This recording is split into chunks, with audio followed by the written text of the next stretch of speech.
We're going to 1 Samuel chapter 18. We're going to start off, kind of finish up with our little section of the beginning stages of David.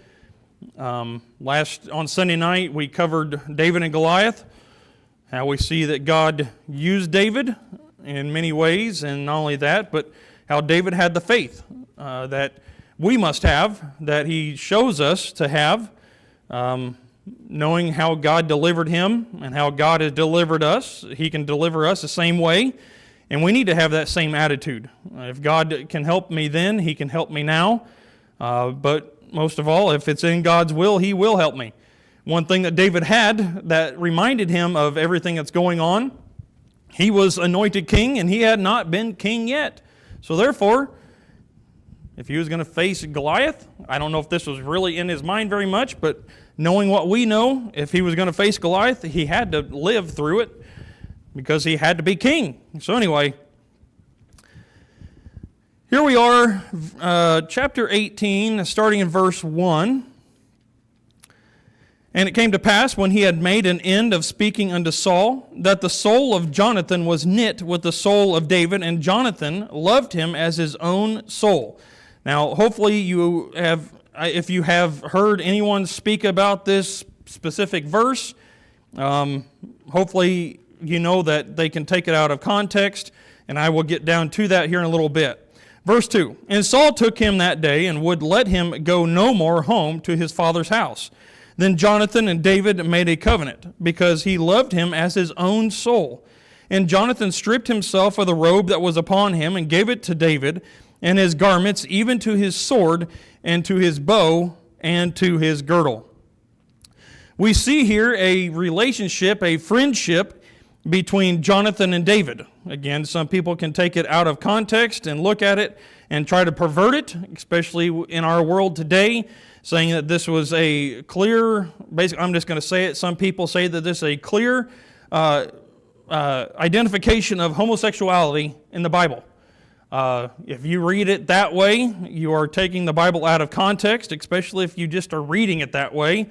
You have to know it's not homosexuality. It is a friendship, and there is deeper meaning, and which I'm getting ready to talk about. So we see that David, after he defeated Goliath, David and Jonathan became friends, but yet we see here in verse, if you read 1 Samuel chapter 17, starting in verse 56, let's just go to 56. It says, And the king said, Inquire thou whose son the stripling is. And as David returned from the slaughter of the Philistine, Abner took him and brought him before Saul with the head of the Philistine in his hand. What a sight. And Saul said to him, Whose son art thou, thou young man? And David answered, I am the son of thy servant Jesse the Bethlehemite. But there is a conversation that goes on between David and Saul, and the relationship, the friendship between David and Jonathan is unique in the way that Jonathan is Saul's eldest son, and as a king and your oldest son, you are full and right of the inheritance. You're going to be the king. That's the way it's supposed to be, and Jonathan knows that. And at this point, I would say, before this point, Jonathan, that's what Jonathan was assuming. Now, but we're going to see a little bit more. But David was, basically, a name was coming to David. David was making a name. God was giving him opportunity. But David had that talk with Saul, speaking to Saul, and then Jonathan. It was very possible that Jonathan had heard the conversation that he had with his father Saul, and we see that Saul did not, as it says there in verse 2, Saul did not want him going back. The other thing that David did was he played his harp, he played music for Saul to help soothe him during his troubled times of his sin and things like that. But that's one way that God was able to get David in, to basically get a foot in the door, is one way to put it. But we see there, though, in verse 3, Then Jonathan and David made a covenant, because he loved him as his own soul. Now this covenant would be a promise that would be very unique and very specific, because Jonathan is realizing that David is not just any young man. One thing you got to realize is they are similar in age. It's very possible, actually very likely, that Jonathan was about 5 years older than David. And so if you think about young boys, especially getting into their teenage years and so on and so forth, when there's one older, as in the pecking order, you would see that the older one would be picking on the younger one, definitely not having any kind of good friendship there. At least that's what I experienced in my life. But when it's that way, you definitely kind of back down to the people who are especially 5 years older than you. But we see there that Jonathan and David had a friendship, and they made a promise to each other. And in verse 4 it says, "Then Jonathan stripped himself of the robe that was upon him and gave it to David." There's only one reason why Jonathan is doing this, is because he's seeing that David is not a normal boy, young man, and he is actually going to be what he's supposed to be. David is literally taking off what he was going to be taking on. Jonathan is basically taking David and putting David in Jonathan's place. He's giving what he would take, because you see, at the moment it says there where Saul tried to give David his armor, but David didn't want his armor. It didn't fit him. And at that point, it wasn't time for him to become king yet. But in specific timing, it is his place, in other words, to be the prince, one may say. But Jonathan says, it is not my position. Now, David, this is your position to be. Because it goes on to say, "And gave it to David, and his garments, even to his sword, and to his bow, and his girdle." And it is also safe to say that if David was in Jonathan's situation, if it was switched vice versa, David would still be doing the same thing that Jonathan was doing. These two young men, they have a special uniqueness to them.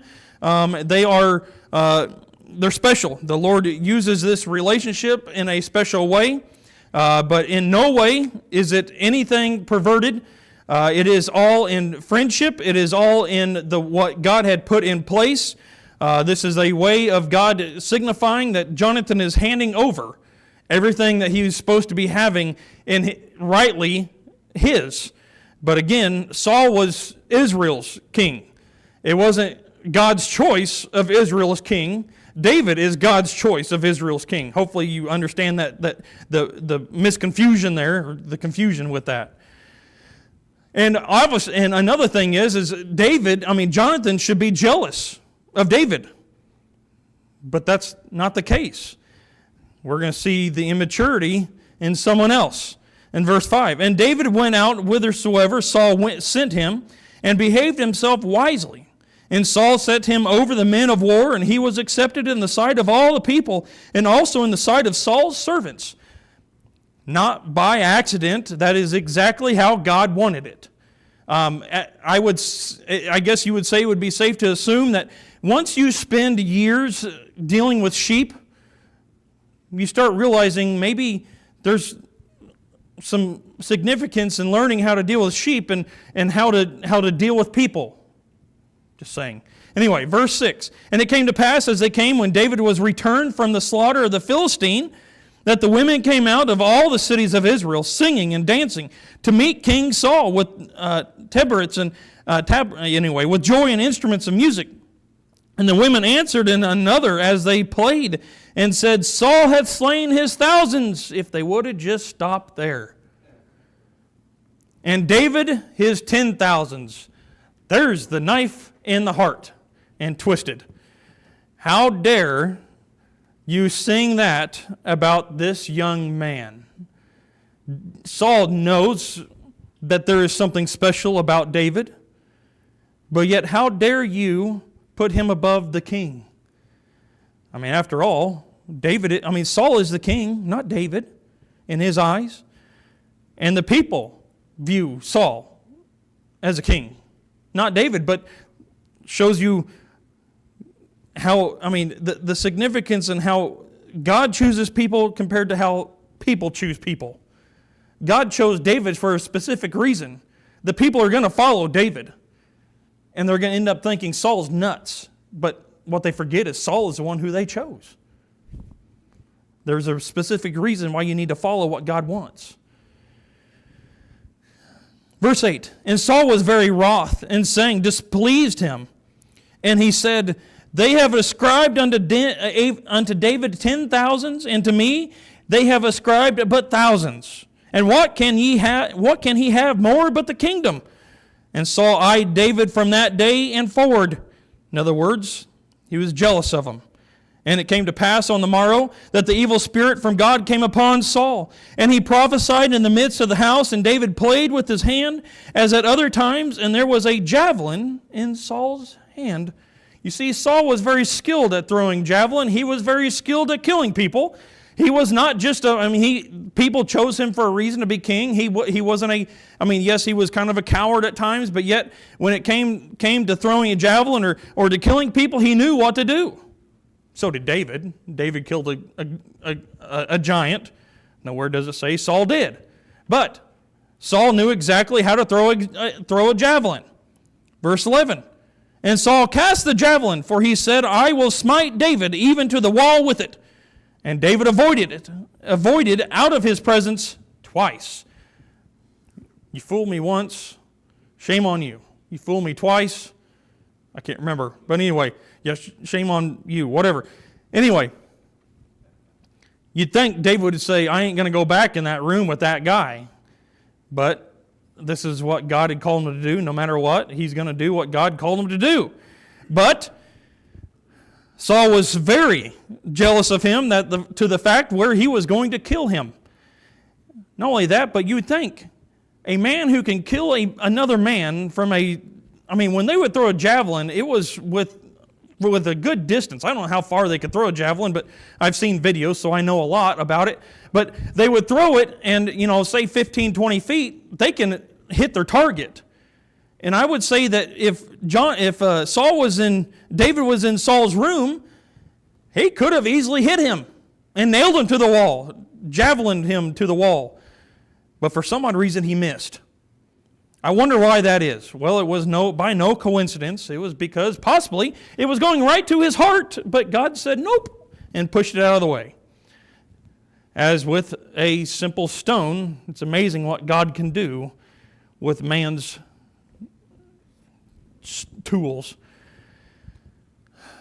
Verse 12, and Saul was afraid of David, instead of David being afraid of Saul, because the Lord was with him and was departed from Saul. Saul knew that there was something wrong. Therefore Saul removed him from him and made him his captain over 1,000. And he went out and came in before the people. In other words, Saul says, I can't kill him myself, so I'm going to have someone else kill him. Surely that will do it. Verse 14, and David behaved himself wisely in all his ways, and the Lord was with him. Wherefore, when Saul saw that he behaved himself very wisely, he was afraid of him. But all Israel and Judah loved David, because he went out and came in before him. Saul cannot win. He just can't do it. He says, I can't kill him, so therefore I'm going to send him out to the front lines. Who are the people going to be after? They're going to be after the one who's in charge of the army. Put David out there. Get him killed. That sounds familiar with something that happens later on in David's life. Anyway, Saul set David over his men of war, and David won multiple victories against the Philistines. Philistines, I don't know why they didn't learn, but anyway, Saul was jealous. He worried. He tried to kill David twice. But yet he could not do it. He could not even get other people to do it. So Saul, in his drastic measures, was trying to find another way.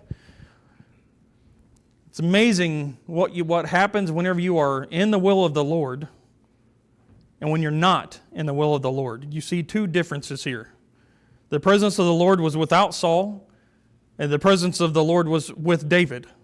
David had victory, Saul had lost.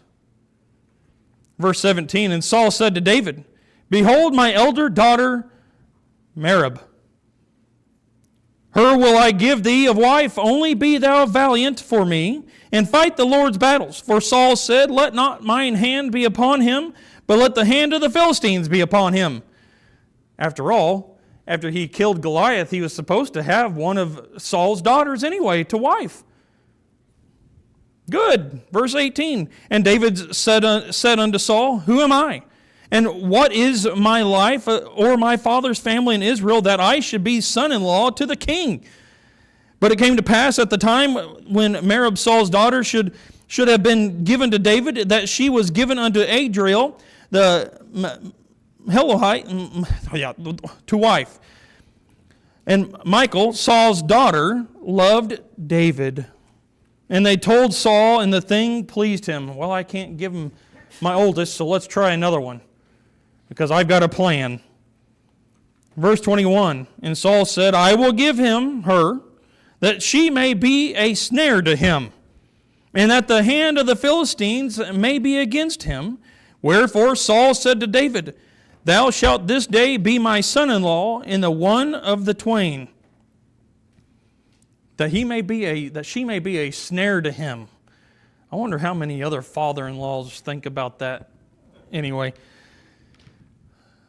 Verse 22, and Saul commanded his servants, saying, Commune with David secretly, and say, Behold, the king hath delight in thee, and all his servants love thee. Now therefore be the king's son-in-law. And Saul's servants spake the words in the ears of David, and David said, Seemeth it to you a light thing to be the king's son-in-law, seeing that I am a poor man and lightly esteemed? Doesn't this seem suspicious? Verse 24, and the servants of Saul told him, saying, On this manner spake David. And Saul said, Thus shall ye say to David, The king desired not any dowry, but 100 foreskins of the Philistines, to be avenged of the king's enemies.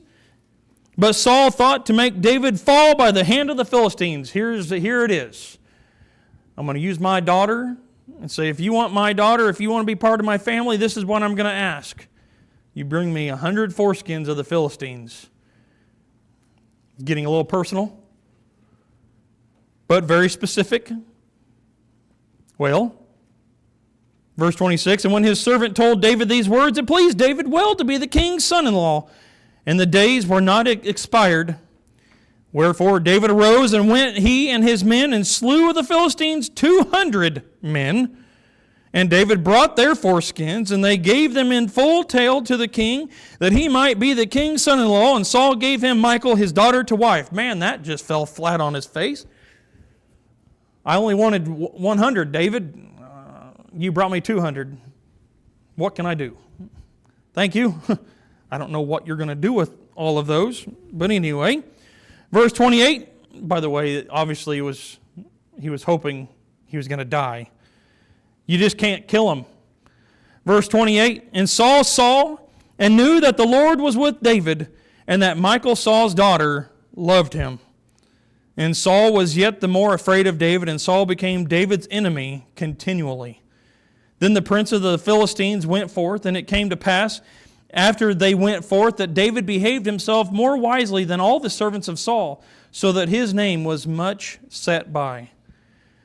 One thing you got to realize is that while David was in the same room as Saul, consoling him with his harp and lyre that he was playing music for him, it was very possible and very likely that Saul would fall asleep.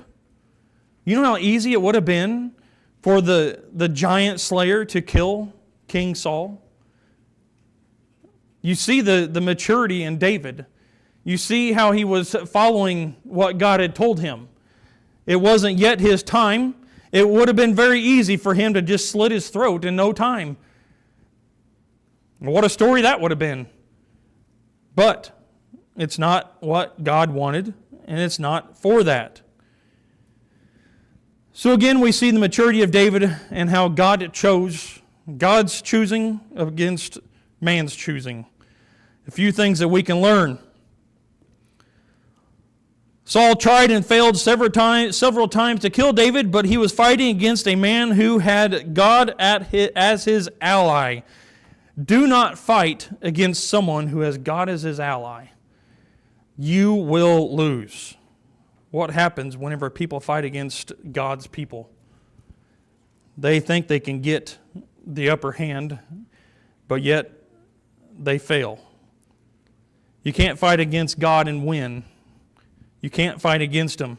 So that obviously tells us that we need to stand with God and fight for God, not against God. And oh, the patience and the heart of David. Hopefully you remember the main thought of David. I mean, what does God call David? A man after God's own heart. There's a reason for that. Yes, David messed up, and you can see things and reasons why he got some of the excuses that he had, but he still was called a man after God's own heart. So, how much we can learn from David, all the things that we need to learn from him. So let's remember that, and we will be moving on, Lord willing, on Sunday night to another part of our lessons. So let's all stand, and you have something downstairs, all right? Okay, so there's stuff downstairs, I guess, for my birthday. So we'll go downstairs and enjoy some cake and ice cream.